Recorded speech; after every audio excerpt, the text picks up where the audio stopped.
It's finally over. After over 3.5 years, the journey of Super Smash Bros. Ultimate has officially come to an end. It was most certainly a wild ride that brought countless joy to millions around the world with so many characters, including those that have been requested for years and years and years, finally entering the fray. So, in celebration of the conclusion of the biggest crossover in gaming history, I think now would be a great time to go back and look over the entire Smash Bros. Roster so far, from the original Super Smash Bros. On the N64, all the way to the end of Ultimate, and give my thoughts on every single one of them. So, without further ado, let's get started.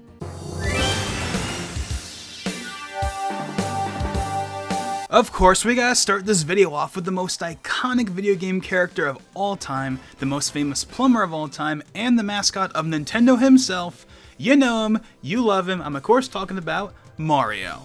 Didn't really play him that much in the earlier games, but he was one of my most played characters in Smash 4, although I haven't played him quite as much in Ultimate. Something you should probably get used to hearing, as I'm going to be saying that for quite a few characters as we go through this series.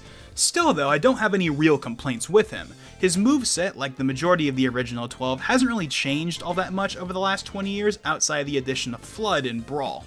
Personally, I don't really mind that, as I think he plays fine as is, although I do wish they incorporated Cappy into his moveset in Ultimate in a real way and not just as a taunt or a special animation. Overall though, there's not much to really say about him. I mean, he's Mario after all. But there is one thing I do want to say about Mario in regards to Smash. His voice in Melee is amazing, and is in my opinion the most iconic portrayal of him in any game, period. And yes, I know that those voice clips are just higher quality versions of the ones that you hear in Mario 64, but I don't think that really matters, because when you hear his Melee voice clips, you think Melee and not Mario 64. Next up is probably Nintendo's oldest recurring character, and the namesake of one of Nintendo's first big gaming hits back in 1981. I'm of course talking about Donkey Kong. DK is a pretty straightforward character as far as gameplay goes. I mean, he's basically just one big punching machine. And do I like that? Yes. Yes, I do. My only real complaint with him, I guess, would be that his recovery could be better, but otherwise, yeah, I like him.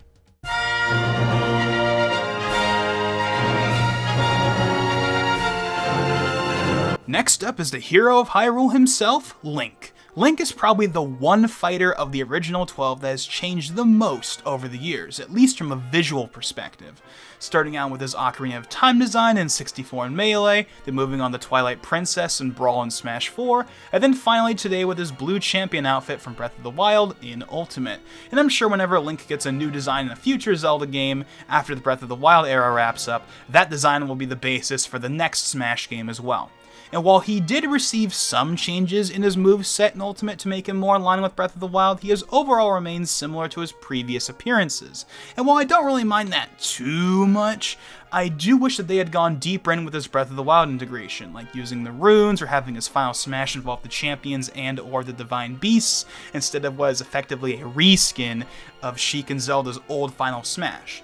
Still though, I do like Link, I just wish they went a little further with him is all.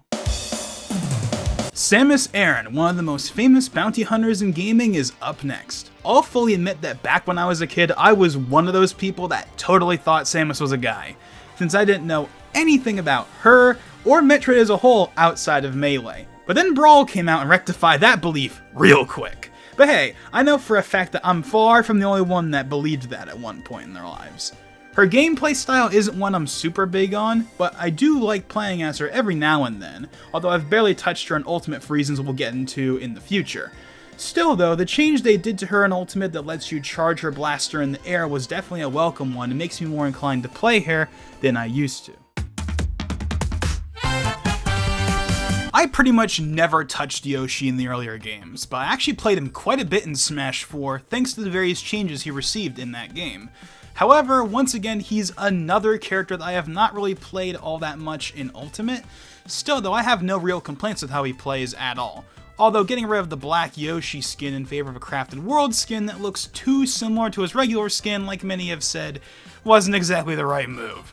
Honestly, I'm surprised they didn't go for a Woolly World skin, since that's pretty much what everyone was expecting anyway, and I think more people would have been on board with it. But oh well. Skin debacle aside though, I do like Yoshi all things considered, even if my heyday with him has most likely passed.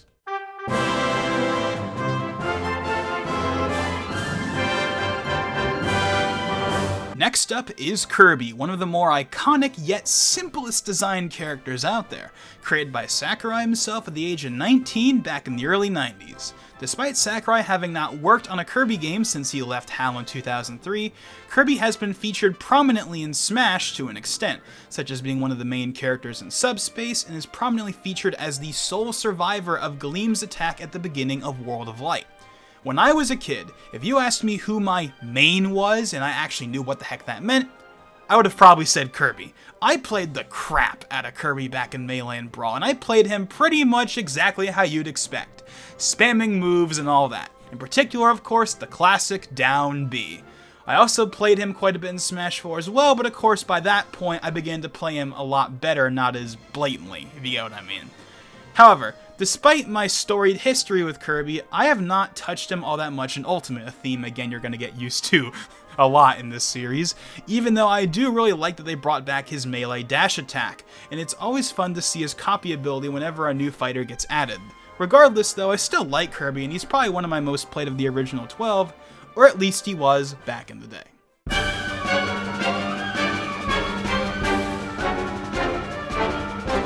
Next up is the leader of the Star Fox crew and protagonist of said named series, Fox McCloud. I've never really been a big fan of Fox, having always preferred Falco, but that doesn't mean that I don't like playing as him every now and then. But he's never been a first choice by any means. That being said though, his accomplishments in Smash are nothing short of stellar, most notably of course being his long-held top-tier status in Melee, so you can't knock him for that. However, since I'm trash at Melee, that doesn't really change things for me that much. I guess the main takeaway is I got nothing against him, but if I'm going to be playing a Star Fox character, I'm more likely to pick the other two most of the time. The mascot of the biggest franchise in history, Pikachu, like Kirby, was a favorite of mine as a kid, and, just like Kirby, I of course used to spam a lot, and a lot of the time that involved his down B. Oh, and you know Pikachu's green headband skin from the last couple of games? Well, fun fact, as a kid, I used to call that skin the quote-unquote sushi skin, which is kind of ironic since in Smash 4 they added that Japanese-themed headband skin that would be far more fitting for being called the sushi skin instead, but then they removed that skin in Ultimate, so I guess it doesn't really matter now anyways. But hey, at least we got Pikachu Libre, so I'd say that was a pretty good substitute. Like Kirby though, I haven't played him that much in Ultimate, although like Samus, there is a reason specifically why that's been the case, and we will get to that in a future video. But even as is, I can safely say though, that I still like Pikachu.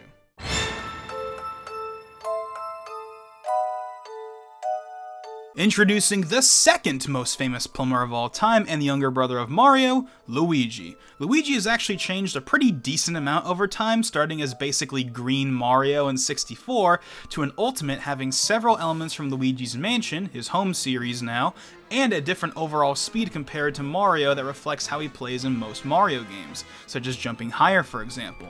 I've traditionally preferred playing as Mario, but Luigi does have some cool things going for him, such as the Poltergeist and of course the classic Luigi ladder. Overall though, not a character I play often, but I have no real problems with either.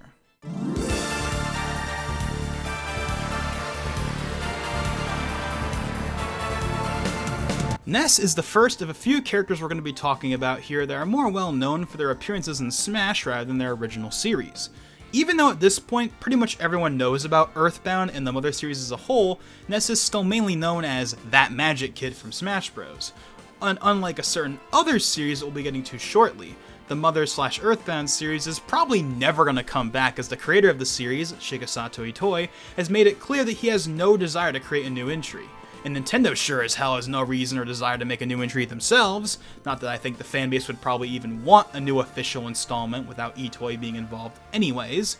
So if you really want to play a new Mother game, you're going to have to wait for the long-awaited fan-made Mother 4, now renamed Oddity, to release whenever the hell that comes out. I still remember signing up for email notifications for it back in the day when it was supposed to come out in winter 2014. A game that was supposed to come out in winter 2014. Where have I heard that before? Well, but as we all know, that clearly didn't pan out. But I'm getting sidetracked here. So, what do I think about Ness? Well, I did used to play him a decent amount back in the day, especially in the early days of Smash 4 before a certain someone released and effectively replaced him for me for the rest of that game's life. But we'll get to him later. But yeah, I like Ness, even if like others have mentioned before, I don't really play him all that much these days.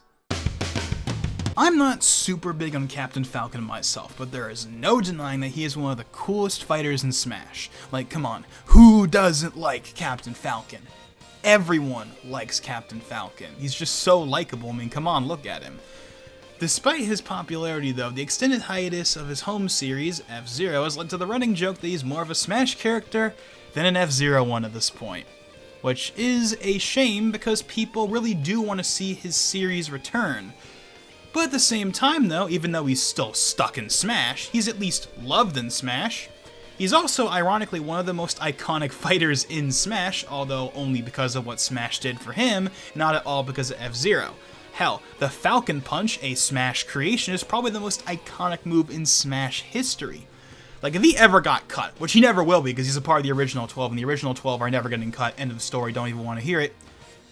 If he was cut, though, a lot of people would miss him, because he's an integral part of the Smash crew. It wouldn't be the same without him. I know you can say that about a lot of characters in this series, but I think this applies to Falcon the most. So yeah, is he one I play a lot? No. But do I like and respect the hell out of him, though? Heck, yes.